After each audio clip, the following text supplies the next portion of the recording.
안녕하세요. 카페 창업 전문 코치 덕분이네입니다. 신축 상가들을 보면 렌트프리라는 말이 자주 눈에 띄곤 합니다. 일정 기간 월세를 안 받겠다 하니 혹하기 마련입니다. 공짜라면 양잿물도 마신다는 옛말이 있죠. 양잿물인 줄 알고 마시겠습니까? 공짜라는 달달한 유혹이 양잿물일지도 모른다는 의심의 분별력을 눌러버리는 겁니다. 평생 버려진 쓰레기만 먹던 쥐가 어느 날 접시에 먹음직스럽게 놓여진 케이크를 보고 웬 떡이냐 싶어 먹는 격입니다. 쥐약이 들어있는지도 모른 채 말이죠. 마찬가지입니다. 세상에 돈 벌자고 건물 차려서 임차인에게 자선사업하는 건물주는 없습니다. 공짜에 눈이 멀어 이렇게 마음씨 좋은 건물주도 있구나 하고 생각하고 싶으시겠지만 실상은 그렇지 못합니다. 이것은 몰락의 함정입니다. 오늘은 이 얘기를 하려고 합니다. 시작하기 전에 구독과 좋아요 꾹 눌러주세요. 저에겐 큰 힘이 됩니다.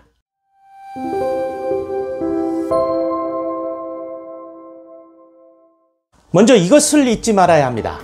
상가는 돈을 벌기 위해 짓는다는 겁니다. 이 말은 분명한 이익이 있기 때문에 렌트프리를 한다는 거죠. 우릴 위해서가 아니고요. 신축 상가를 만드는 회사를 시행사라 부릅니다. 시행사는 신축 상가를 쪼개서 분양하는데 그걸 사는 사람들이 분양주입니다. 수익 구조는 의외로 간단합니다. 시행사가 돈을 벌려면 분양가가 높아야 하고 분양가가 높아지려면 임대 수익률이 높아져야 합니다. 임대 수익률이 높아야 분양주가 돈을 벌 수 있다라는 환상을 가지고 투자를 하기 때문이죠. 결론적으로 우리 입장에선 이것만 알면 됩니다. 월세가 높아야 시행사가 돈을 번다는 겁니다.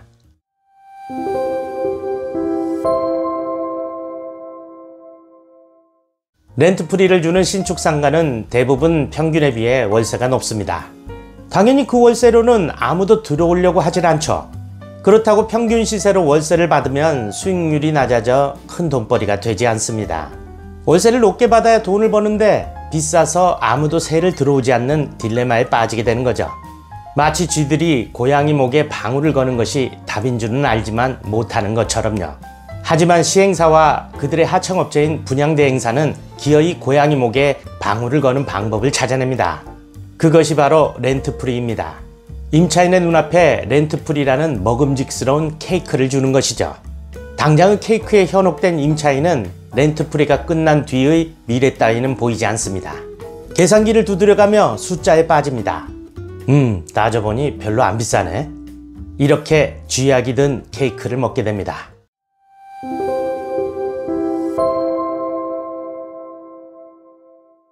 앞서 말씀드린 대로 시행사로부터 건물의 일부를 사는 사람이 분양주입니다. 여기서 직시해야 하는 사실은 렌트프리는 분양주가 아니라 시행사가 준다는 겁니다.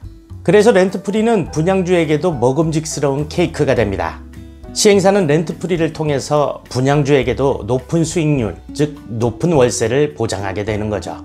임차인에게는 렌트프리지만 그 기간 중에도 분양주는 월세를 받게 되니까 분양주는 당장엔 행복합니다. 임차인과 마찬가지로 월세라는 먹음직스러운 케이크에 눈이 멀게 되는 거죠. 역시 쥐약이 든 케이크인지도 모르고 말이죠.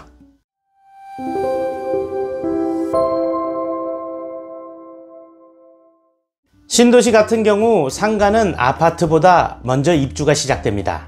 상가는 입주 후 장사를 바로 시작할 수 있지만 아파트는 그로부터 1, 2년이 지난 뒤에 입주가 시작되고 또 그로부터 2년 정도가 지나야 입주가 마무리됩니다. 다시 말해서 신축 상가의 임차인은 적어도 3, 4년은 지나야 정상적인 상권에서 장사를 할 수 있다는 얘기입니다. 렌트프리는 보통 짧게는 6개월에서 길게는 1년 6개월 정도가 됩니다. 그 기간이 끝나면 임차인은 턱없이 높은 월세를 내야 합니다. 근데 정상적인 상권이 형성되려면 2, 3년을 더 기다려야 합니다.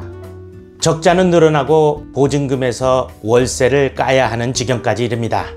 정상적인 상권의 건물에서 2개월 이상 월세가 밀리면 건물주는 명도소송 등을 통해서 임차인을 내보내려고 합니다. 하지만 여기는 전혀 그렇지가 않습니다. 임차인을 내보내도 그 높은 월세를 감당하며 다시 들어올 사람이 없기 때문이죠. 결국 보증금이 다 까질 때까지 임차인은 나가지도 못합니다. 분양주는 어떨까요? 임차인이 안타까워 월세를 낮춰주고 싶어도 그럴 수가 없습니다. 높은 수익률을 기대하고 대출까지 받아가며 고가로 구입했는데 월세를 낮추게 되면 그날부로 내 상가의 가격이 하락하는 거니까요.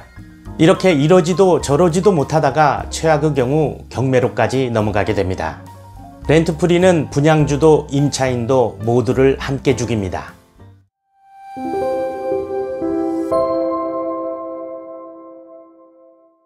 덕분이네가 구독자 여러분께 누누이 강조하는 것이 월세입니다.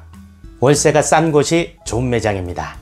그에 반해 렌트프리 매장은 대부분 월세가 높을 수밖에 없습니다. 이러한 이유로 렌트프리 매장은 일단 거르시는 게 현명합니다. 렌트프리가 사라지고 상권이 안정될 때까지 기다려야 합니다. 보통 상가가 준공된 지 4, 5년이 지나야 주변 상권이 안정됩니다. 4, 5년 동안 여러 우여곡절을 겪고 나면 이 상가의 월세는 처음에 그것보다 40, 50% 정도 내려가는 경우가 많습니다. 그때까지 기다리는 것이 좋습니다. 오늘의 얘기는 잔혹한 우화 같다고 느껴질 수 있겠습니다. 마지막으로 말씀드린 시행사나 분양대행사가 나쁘게 표현되었다면 그것이 모두가 그렇다는 것이 아님을 분명히 밝힙니다. 오늘 영상이 도움이 되셨다면 구독과 좋아요 꾹 눌러주세요. 저에겐 큰 힘이 됩니다. 이 채널이 있는 이유는 당신이 있기 때문입니다. 당신의 덕분입니다. 이제부터 여러분들 했어요. 여러분들 구독과 좋아요 부탁드립니다.